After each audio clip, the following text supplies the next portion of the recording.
Good morning. My name is Eric Lee, and I was born here. But nope, I wasn't born there. This was where I was born. Shanghai at the height of the Cultural Revolution. My grandmother tells me that she heard the sound of gunfire along with my first cries. When I was growing up, I was told a story that explained all I ever needed to know about humanity. It went like this. All human societies develop in linear progression, beginning with primitive society, then slave society, feudalism, capitalism, socialism, and finally, guess where we end up? Communism! Sooner or later, all of humanity, regardless of culture, language, nationality, will arrive at this final stage of political and social development. The entire world's peoples be unified in this paradise on earth and live happily ever after. But before we get there, we're engaged in a struggle between good and evil, the good of socialism against the evil of capitalism, and the good shall triumph. That, of course, was the meta-narrative distilled from the theories of Karl Marx, and the Chinese bought it. We were taught that grand story day in and day out. It became part of us, and we believed in it. The story was a bestseller. About 1/3 of the entire world's population lived under that meta-narrative. Then the world changed overnight. As for me, disillusioned by the failed religion of my youth, I went to America and became a Berkeley hippie. Now, as I was coming of age, something else happened. As if one big story wasn't enough, I was told another one. This one was just as grand. It also claims that all human societies develop in linear progression towards a singular end. This one went as follows. All societies, regardless of culture, be it Christian, Muslim, Confucian, must progress from traditional societies in which groups are the basic units to modern societies in which atomized individuals are the sovereign units. And all these individuals are by definition rational. And they all want one thing, the vote. Because they're all rational, once given the vote, they produce good government and live happily ever after. Paradise on earth again. Sooner or later, electoral democracy will be the only political system for all countries and all peoples, with a free market to make them all rich. But before we get there, we're engaged in a struggle between good and evil. The good belongs to those who are democracies and are charged with the mission of spreading it around the globe, sometimes by force, against the evil of those who do not hold elections. A new world order, ending tyranny in our world. A single standard for all who would hold power. Now,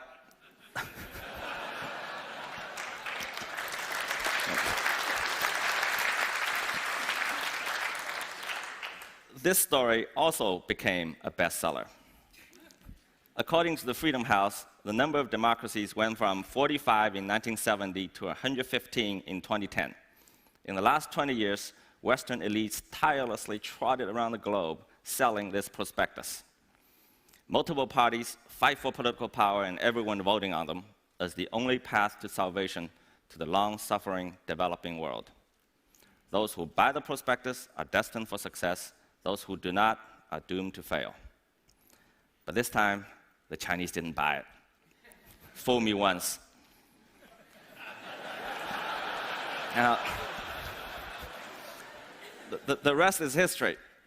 In just 30 years, China went from one of the poorest agricultural countries in the world to its second largest economy. 650 million people were lifted out of poverty. 80% of the entire world's poverty alleviation during that period happened in China. In other words, all the new and old democracies put together amounted to a mere fraction of what a single one-party state did without voting. See, I grew up on this stuff, food stamps. Meat was rationed to a few hundred grams per person per month at one point. Needless to say, I ate all my grandmother's portions. So I asked myself, what's wrong with this picture? Here I am in my hometown, my business growing leaps and bounds, entrepreneurs are starting companies every day, Middle class is expanding in speed and scale unprecedented in human history. Yet, according to the grand story, none of this should be happening. So I went and did the only thing I could. I studied it. Yes, China is a one-party state run by the Chinese Communist Party, the party, and they don't hold elections. 3 assumptions are made by the dominant political theories of our time. Such a system is operationally rigid, politically closed, and morally illegitimate. Well, the assumptions are wrong. The opposites are true. Adaptability, meritocracy, and legitimacy are the 3 defining characteristics of China's one-party system. And most political scientists will tell us that a one-party system is inherently incapable of self-correction. It won't last long because it cannot adapt. Here are the facts. In 64 years of running the largest countries in the world, the range of the party's policies has been wider than any other country in recent memory. From radical land collectivization to the Great Leap Forward, then privatization of farmland, then the Cultural Revolution, then Deng Xiaoping's market reform. Deng's successor Jiang Zemin took the giant political step of opening up party membership to private business people, something unimaginable during Mao's rule. So the party self-corrects in rather dramatic fashions. Institutionally, new rules get enacted to correct previous dysfunctions. For example, term limits. Political leaders used to retain their positions for life, and they used that to accumulate power and perpetuate their rules. Mao was the father of modern China, yet his prolonged rule led to disastrous mistakes. So the party instituted term limits with mandatory retirement age of 68 to 70. One thing we often hear is political reforms have lagged far behind economic reforms, and China is in dire need of political reform. But this claim is a rhetorical trap hidden behind a political bias. See, some have decided a priori what kinds of changes they want to see, and only such changes can be called political reform. The truth is, political reforms have never stopped. Compared with 30 years ago, 20 years ago, even 10 years ago, every aspect of Chinese society, how the country is governed from the most local level to the highest center, are unrecognizable today. Now, such changes are simply not possible without political reforms of the most fundamental kind. Now, I would venture to suggest the party is the world's leading expert in political reform. The second assumption is that in a one-party state, power gets concentrated in the hands of the few, and bad governance and corruption follow. Indeed, corruption is a big problem, but let's first look at the larger context. Now, this may be counterintuitive to you. The party happens to be one of the most meritocratic political institutions in the world today. China's highest ruling body, the Politburo, has 25 members. In the most recent one, only 5 of them came from background of privilege, so-called princelings. The other 20, including the president and the premier, came from entirely ordinary backgrounds. In the larger central committee of 300 or more, the percentage of those who were born into power and wealth was even smaller. The vast majority of senior Chinese leaders worked and competed their way to the top. Compare that with the ruling elites in both developed and developing countries, I think you'll find the party being near the top in upward mobility. The question then is, how could that be possible in a system run by one party? Now we come to a powerful political institution, little known to Westerners, the party's organization department. The department functions like a giant human resource engine that will be the envy of even some of the most successful corporations. It operates a rotating pyramid made up of 3 components: civil service, state-owned enterprises, and social organizations like a university or a community program. They form separate yet integrated career paths for Chinese officials. They recruit college grads into entry-level positions in all the 3 tracks, and they start from the bottom, called Keyuan. Then they could get promoted through 4 increasingly elite ranks: Fu Ke, Ke, Fu Chu, and Chu. Now, these are not moves from karate kids, okay? It's serious business. The range of positions is wide, from running healthcare in a village to foreign investment in a city district to manager in a company. Once a year, the department reviews their performance. They interview their superiors, their peers, their subordinates. They vet their personal conducts. They conduct public opinion surveys, then they promote the winners. Throughout their careers, these cadres can move through and out of all three tracks. Over time, the good ones move beyond the 4 base levels to the Fuju and Ju levels. There, they enter high officialdom. By that point, a typical assignment will be to manage a district with population in the millions or a company with hundreds of millions of dollars in revenue. Just to show you how competitive the system is, in 2012, there were 900,000 Fu Ke and Ke levels, 600,000 Fu Chu and Chu levels, and only 40,000 Fu Ju and Ju levels. After the Ju levels, the best few move further up several more ranks and eventually make it to the Central Committee. The process takes 2 to 3 decades. Does patronage play a role? Yes, of course. But merit remains the fundamental driver. In essence, the organization department runs a modernized version of China's centuries-old mentoring system.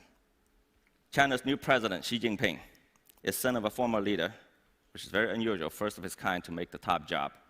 Even for him, the career took 30 years. He started as a village manager, and by the time he entered the Politburo, he had managed areas with total population of 150 million people and combined GDPs of 1.5 trillion US dollars. Now, please don't get me wrong, okay? This is not a put down of anyone, it's just a statement of fact. George W. Bush, remember him? This is not a put down. Before becoming governor of Texas, or Barack Obama, before running for president, could not make even a small county manager in China's system. Winston Churchill once said that democracy is a terrible system except for all the rest. Well, apparently he hadn't heard of the organization department. Westerners always assume that multi-party election with universal suffrage is the only source of political legitimacy. I was asked once, the party wasn't voted in by election. Where is the source of legitimacy? I said, how about competency? We all know the facts. In 1949, when the party took power, China was mired in civil wars, dismembered by foreign aggression. Average life expectancy at that time, 41 years old. Today, it's the second largest economy in the world, an industrial powerhouse, and its people live in increasing prosperity. Pew Research polls Chinese public attitudes, and here are the numbers in recent years. Satisfaction with the direction of the country, 85%. Those who think they're better off than 5 years ago, 70%. Those who expect the future to be better, a whopping 82%. Financial Times polls global youth attitudes, and these numbers, brand new, just came from last week. 93% of China's Generation Y are optimistic about their country's future. Now, if this is not legitimacy, I'm not sure what is. In contrast, most electoral democracies around the world are suffering from dismal performance. I don't need to elaborate for this audience how dysfunctional it is from Washington to European capitals. With a few exceptions, the vast number of developing countries that have adopted electoral regimes are still suffering from poverty and civil strife. Governments get elected, and then they fall below 50% approval in a few months and stay there and get worse until the next election. Democracy is becoming a perpetual cycle of elect and regret. At this rate, I'm afraid it is democracy, not China's one-party system, that is in danger of losing legitimacy. Now, I don't want to create the misimpression that China is hunky-dory on way to some kind of superpowerdom. The country faces enormous challenges. Social and economic problems that come with wrenching change like this are mind-boggling. Pollution is one, food safety, population issues. On the political front, the worst problem is corruption. Corruption is widespread and undermines the system and its moral legitimacy. But most analysts misdiagnose the disease. They say that corruption is a result of the one-party system, and therefore, in order to cure it, you have to do away with the entire system. But a more careful look would tell us otherwise. Transparency International ranks China between 70 and 80 in recent years among 170 countries, and it's been moving up. India, the largest democracy in the world, 94 and dropping. For the 100 or so countries that are ranked below China, more than half of them are electoral democracies. So if election is the panacea for corruption, how come these countries can't fix it? Now, I'm a venture capitalist. I make bets.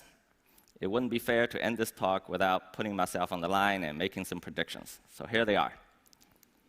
In the next 10 years, China will surpass the US and become the largest economy in the world.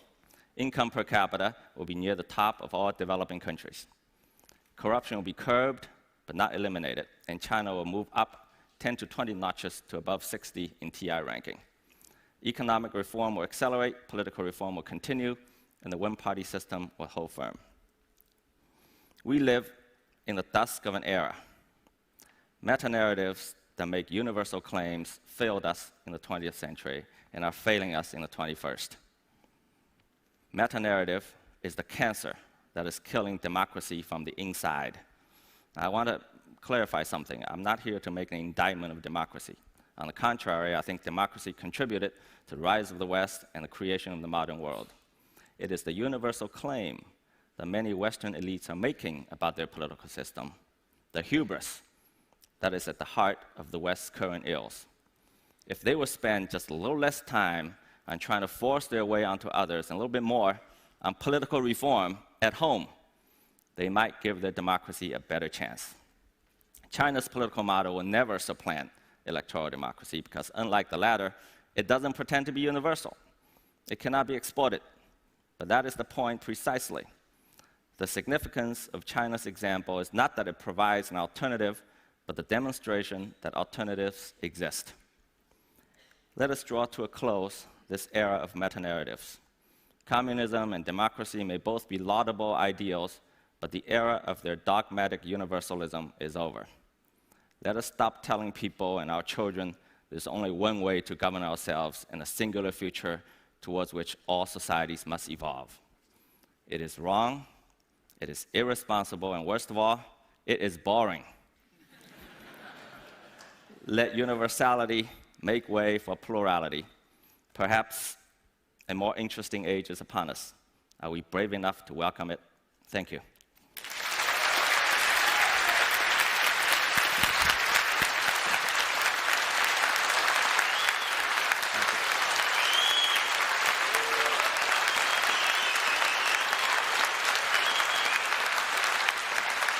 Thank you.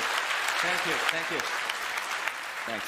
Eric, stay with me for a couple of minutes because I want to ask you a couple of questions. Okay.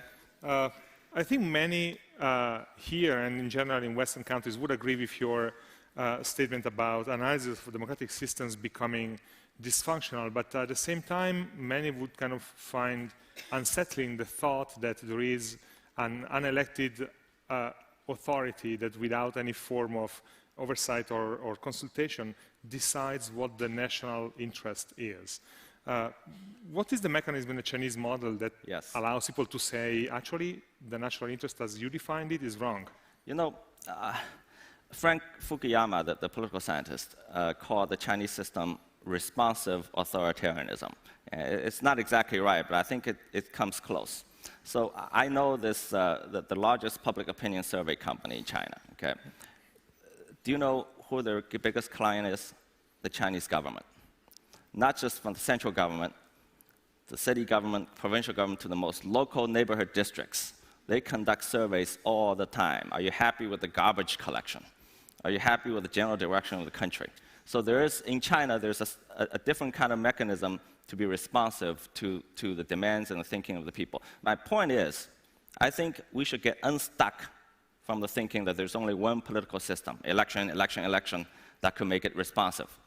I'm not sure, actually, elections produce responsive government anymore in the world. One of the features, many seem to agree, one of the features of a democratic system is a space for civil society to express itself. And you have shown figures about the support that the government and the authorities have in China, but then you've just mentioned other elements like big challenges, and there are of course a lot of other data that go in a different direction. Tens of thousands of unrest and protests and environmental protests, etc. So you seem to suggest that the Chinese model doesn't have a space outside of the party for civil society to express itself. There's a vibrant civil society in China, whether it's the environment or what have you, but it's different. You wouldn't recognize it. because by Western definition, a so-called civil society has to be separate or even in opposition to the political system. But that concept is alien for Chinese culture. For thousands of years, you have civil society, yet they are consistent and coherent and part of a political order. And I think it's a big cultural difference. Eric, thank you for sharing Thank this you. with that. Thank you.